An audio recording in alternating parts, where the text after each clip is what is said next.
Well, welcome back to Racing WATV ahead of race 5 here at Kalgoorlie. It's the Spud shed Kalgoorlie Handicap over the mile journey. And this is a nice race here, Riley. It's a competitive race, but is there one you're particularly keen on? Not particularly at the price now, Lockie. The price has evaporated with my on-top selection in Curvette, who's been very heavily targeted in the market by the punters, but massive jockey change for her here today. William Pike jumping back on board, and I think she's going to give us a really good gauge here about how this track is playing and whether they can make a bit of ground. I'm not expecting her to be in the first half of the field at all in running, and she's a horse that does get back and has a big turn of foot and a big last 600 in her arsenal. So intriguing race, open race. A number of these other gallopers going very well as well. Decision Maker, a 66 plus winner last start, and a horse you like as well, Lockie Odanaka, has been in career best form, I think, this preparation too. So pretty competitive little field this. Yep, for me, Odanaka the one to beat. But let's have a look at these horses in the yard, and we'll start with the one. Outspoken Lad, back from the Carnarvon Cup for Dan and Ben Pearce, and Chris Parnham jumps back aboard. Yeah, it was a big win last start on the dirt up at Carnarvon. I know they lifted the roof off up there, or at least I know Benny Pearce did anyway, and it was a massive performance. I thought he looked gone at the 600. He didn't look to be travelling, but I think that's just him. He's a real one-battered staying type of a horse who tries his heart out each and every start, and he was able to get the better of Lutz over the concluding stages there and really fight that race out. But he's a more than capable galloper on the grass as well. As we know, he's run some good races a bit earlier this preparation, ran third at Bunbury in July over 1,400 metres, beaten a length by Lyndon's Gold. He's bumped into Gage Road, so he meets again here earlier in the preparation as well. Thought he could slide forward and find a position in the first 3 or 4 in running, and he can really sustain a run, this bloke, so it wouldn't surprise me to see Chris Parnham really put him into the race from the 600.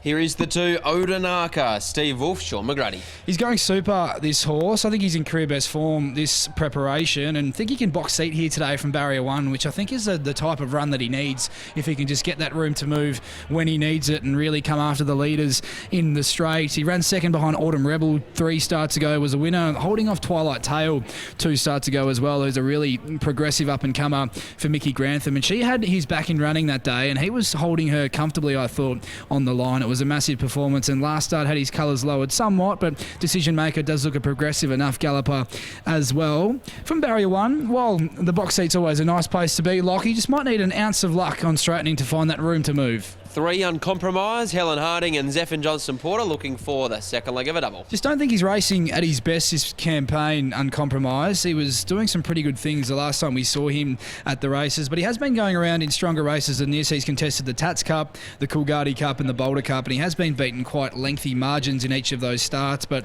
I do think the drop back in trip to the mile is going to suit him here today. He's going to get a lovely soft run from barrier 2, and there were a few excuses for him last start when he was posted deep on the track for much of that contest over the 2,100 metres, which I think really stretches him. I just think some of these might be going better than he is. Before we preview the rest of these runners ahead of the 5th, Riley, we'll catch up with Steve Wolf for a word on his dual-pronged attack here.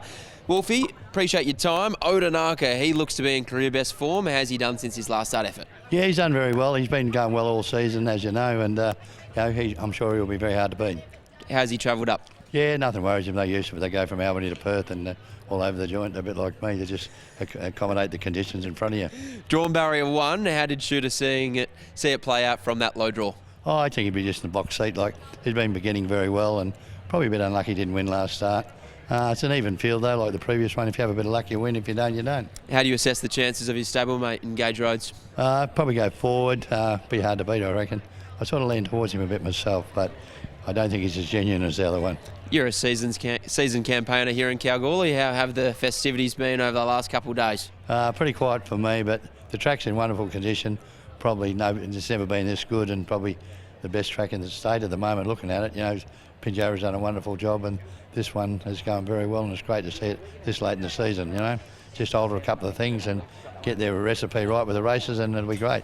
Not that many here, but hopefully get a few more next year. Really well said. Good luck here. Thank you. There's Steve Wolf with a word on Odanaka and Gage Roads. The 4 is changing guard, Darren McAuliffe, Holly Watson. He's going well. Just gets a long way back in running, this bloke, and he's going to, once again today, you'd think, from the barrier that he's drawn. He was a nice winner 3 starts ago, over 1,300 metres, defeated Lyndon's Gold on that occasion, then has run a pair of 4th placings since then, behind Dr. J and Antique Star in Graduation Company, both at Belmont Park. He stepped up to the mile last start. He handled that pretty well. I like the way that he got through the line in a race where I don't think the tempo suited him. They went pretty slowly and he was off the speed, and those runners that were close to the speed were certainly suited there. He's a horse with a great winning strike rate. He's won 6 races from 25 starts in his career to date, so he certainly knows how to win, but he's going to need a bit of luck from where he's likely to end up in running. 5, Decision Maker, last start winner for Neville and Brad Parnham. It was a good win too. Shocked at least shocked me, and jumping from a Class 1 to a 66 plus and getting the job done in a pretty handy little field as well there last start, and wasn't really showing any signs of stopping late either through the line. It was a really nice performance. Defeated Odinaka, who he meets again here. You don't often see them do that, jumping from a Class 1 and being successful in that sort of a Saturday race, which suggests that he might just be finding his feet now as a racehorse and should get a pretty similar run in transit here. I really like how he's progressing. 6 Gauge Road, Steve Wolf, Joe as a party. Might be the leader in this race, Lockie. Not a lot of speed here. Wolfie's already had some success here at Kalgoorlie this week, and expecting this bloke to roll forward. He's at his best when he's allowed to just stride and roll into the race, and I thought he was better last start behind B. Bardo. 7, Don't Wait for Luck, Peter Fernie and Lucy Fiore. Just don't think he's the same horse as he was 12 months ago at the moment. He still hasn't been far away in his runs up here on the Goldfields, but this is a lot harder than that, and he hasn't won a race now for over a year. And here is our favourite, the 8, Corvette, Dale Luciani, Willie Pike. I think she's going to give us a really good gauge here, Lockie, about how this track is playing truly, and whether they can make a bit of ground down the middle parts of the track. I tipped into her last start, and it was really a a train wreck from start to finish, and can mount a case that she should have beaten home Odinaka with better luck in running the start prior to that as well, when she was chopped out for a run in the straight. Huge jockey change, William Pike jumping on board, who, as we know, he just gets lengths out of these sorts of horses, and like the fact that she gets in on the equal minimum in a race where I could see them really packing up approaching the corner given the lack of speed engaged. I think her best is good enough, and William Pike should be able to get the best out of her. That's a look at the 8 runners ahead of race 5 here at Kalgoorlie. Let's have a look at the market. Corvette, clearly the best back runner in this race. $3.20 into $2.70, now into $2.50. The money just continues to come her way.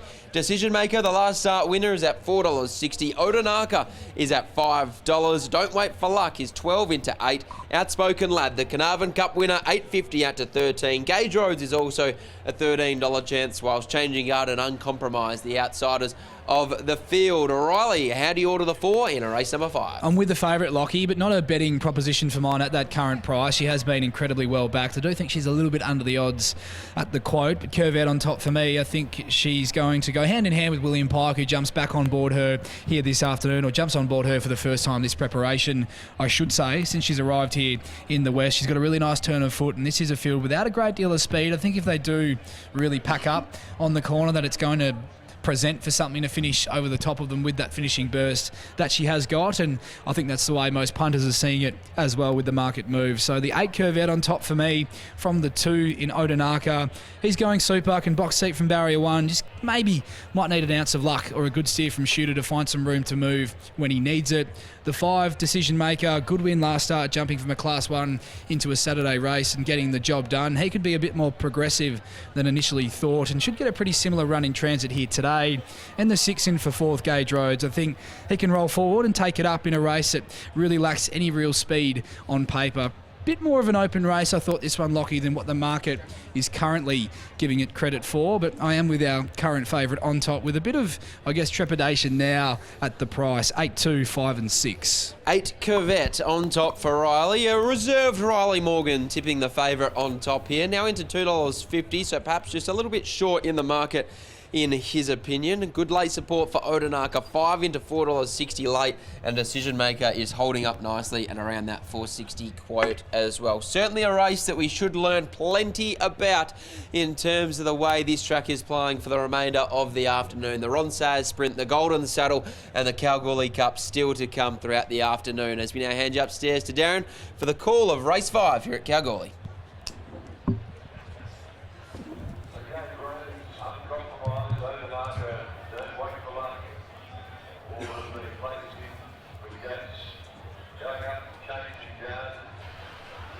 And Outspoken Lad about to make its way there, the Carnarvon Cup winner, Decision Maker, and also the mare Corvette to come forward. Now she'll run favourite Corvette, $2.50, Willie Pike aboard, $4.60 Decision Maker and Odinaka. Next line of the market held down by Don't Wait for Luck at around $8. So Decision Maker goes in there. Willie brings Corvette forward. Outspoken Lad will be the last of them. 1600 is the journey. The Spud Shed Kalgoorlie Handicap field nearly right to go. Red lights appearing on top of the starting gates. Moving forward, Outspoken Lad. Corvette drawn the middle of the field. Set, ready to go. Stand by, they're off. Odenaka away quickly from the inside. Corvette straight back with Changing Guard. Don't Wait for Luck was away pretty well with Outspoken Lad. Gage Roads going forward as well, sorting themselves out. They're followed by Uncompromised Decision Maker. And then came the mare down on the rails. Corvette, she found herself back second last on the inside of Changing Guard. Over into the back of the course they head. Don't Wait for Luck took up the role of pacemaker at the 1200 from Gage Roads, who's going to lob second. A length and a half, Odenaka Outspoken Lad. The Carnarvon Cup winner is up travelling fourth. A length and a half further back on the inside, Uncompromised. And then came Decision Maker. Back on the inside, the Kermadec mare. Corvette is next of all. Changing Guard last. Don't Wait for Luck leaves the back, takes them to the 800 mark out to the Charles Street side of the course. Don't Wait for Luck a length and a quarter to the good of Gage Roads. Odenaka third back on the inside. No variation to the order. Over on the outside, Outspoken Lad travels fourth. Uncompromised fifth on the rail. Then Decision Maker back behind them. Changing Guard coming three wide. Pike's going to look for runs back inside of those with Corvette as they come towards the home turn, and he's still about 5 or 6 lengths from them. He couldn't get through on the inside, so he's come away from the fence, but Don't Wait for Luck was travelling beautifully. Don't Wait for Luck broke away at the 250 by 3. Odenaka getting up on the rail from Gage Roads. No point going any further back. Don't Wait for Luck's in a race of its own. 100 left to go. It's all Don't Wait for Luck. Don't Wait for Luck is putting them to the sword. Don't Wait for Luck absolutely blew them away. Won by 2.5 Odenaka. Gage Roads Uncompromised. Followed further back Outspoken Lad. Then came Corvette, who didn't fire a solitary shot, neither for that matter Decision Maker. And Changing Guard is back with those. Well, Don't Wait for Luck. No luck required. Straight to the front. And this Nakoni gelding has absolutely destroyed its rivals here under the soft hands of Lucy Fiore. Prepared by Peter Fernie at Kambana. Second goes to 2, Odenaka. Third 6, Gage Roads. Fourth home 3, Uncompromised. But very flat performances handed in by Decision Maker and Corvette, who were beaten and beaten unceremoniously. Don't Wait for Luck for Karen Fernie by Nakoni Sent from the Stars. Returns back into the winners list this afternoon for the first time in a little over a year. And Lucy Fiore there winning the battle for the front, not having to do all that much to win that battle either. And then just broke away, and another leader scores here. So it's certainly been most dominant. These on paces, these leaders that have been able to dictate, break away and win comfortably. Odenaka by A-Lot second home. Sean McGruddy for Steve Wolf. Third placing to 6 Gage Roads by Gold Standard. Joe Azapati also for the Wolf stable. 3 1/4, but just cruised in. There was plenty left in the tank. 2 lengths second and third. The time 1:17.06. But it's leader at the moment here over the last couple of meetings in Kalgoorlie. We go to the Arrowdale Stud Bronsayer Sprint at 3:34. The next event, One Angel Undercover, 15 the Lions Gate. The scratchings from the next on this afternoon's program. Well, that was very, very easy, Lockie, as we head back down there into the yard, and nothing back in the field made any impact whatsoever. Thanks, Darren. Don't Wait for Luck leading all the way, and Peter Fernie is a very happy man now. Pete, congratulations on the win. The ride in the early stages of the race, was it a pre-race plan to be as positive as Lucy was? It was quite funny because Lucy the other day said the only way we're going to win a race with him if we drop him out to last. And I said to her when she came out, I said, you're going to hate me. Go to the top today and try and trick him. She said, all right, we'll try it. As the race played out, how did you see it in your eyes? He looked very comfortable out in front, especially down the Charles Street side. He's got all the ability in the world. He waits for everything. So when he was in front, I think it just tricked him. But Lucy rode him unbelievable. Do you feel like moving forward this will be his go, or eventually he might work this out and you might need to try to teach him a new trick? I think we'll have to teach him a new trick. 4 runners to saddle up in the next, the Ron Sowers Memorial Sprint. Who are you most looking forward to saddling up? Most probably Funky Music. He's one of my old favourites, and he's a trier, so I really like horses that try all the time. Sentimental hero in the big one. How's he done since that very impressive last start win? Really good, but weight stops trains, and we just hope he can carry it today. Fingers crossed. Well done here. Good luck later today. Thank you. There's Peter Fernie after the win of Don't Wait for Luck. Straight to the front for Lucy Fiore. It looks like it's the place to be here, Riley, and from there, he was always going to be very, very hard to run down. Well, that was the race, wasn't it, Lockie? And we might have just got a really good guide as to what we can expect from this track for the latter stages of today's meeting. Don't Wait for Luck. They tried something different today and were able to fire him out and find the front. He'd only been going fairly this preparation leading into today's run, but he was able to put them away with a bit of authority loose. Bit of fun there with Pete, having a chat to Lockie that you said to him the other day and said, I think the only way we're going to win a race with this horse is dropping him out to last, but he's put the foot down and said no, kick him out, take him to the front, and that was all she wrote. Yeah, it was. It's hard to settle him because like when he was winning, I'd ride him back and you almost got a kid to him, like you're giving him a bit of a run, and then he's got a real good 150, and I was like, I can't sit him back over these miles because he's too fast out the gate. And I thought coming out, looking on paper, I was like, I'm not going to be able to settle this horse. He said lead, I was like, typical, here we go. But yeah, it paid off, and he was really honest out in front, so it was good. You know this horse better than anyone, and he really set the Goldfield season alight 12 months ago. Have you been somewhat maybe a little bit underwhelmed with what he's produced thus far, this preparation leading into today? Well, he's a lovely horse, but we know what he's like. He is just a little bit weak-minded like that, so it's kind of, I don't know, every time I ride him, I expect the worst, but so I do know that is what he's capable of. So when it does come, I'm like, well, that's what he should do, but mentally he can give up quite easily. Are you looking forward to seeing how Final Siren measures up in that company a little bit later on today in the Golden Saddle? Yeah, for sure. He's been running some ripper races. These are probably maybe a touch better than he's gone against, but he's drawn well, so we'll see what we can come up with. Well done on the win. Thank you. There's Lucy Fiore. She combines with Peter Fernie and Don't Wait for Luck, leading all the way to take out race 5 at Kalgoorlie. We'll take a short break, and on the other side, on Racing WA TV, we'll be back for the third at Moora.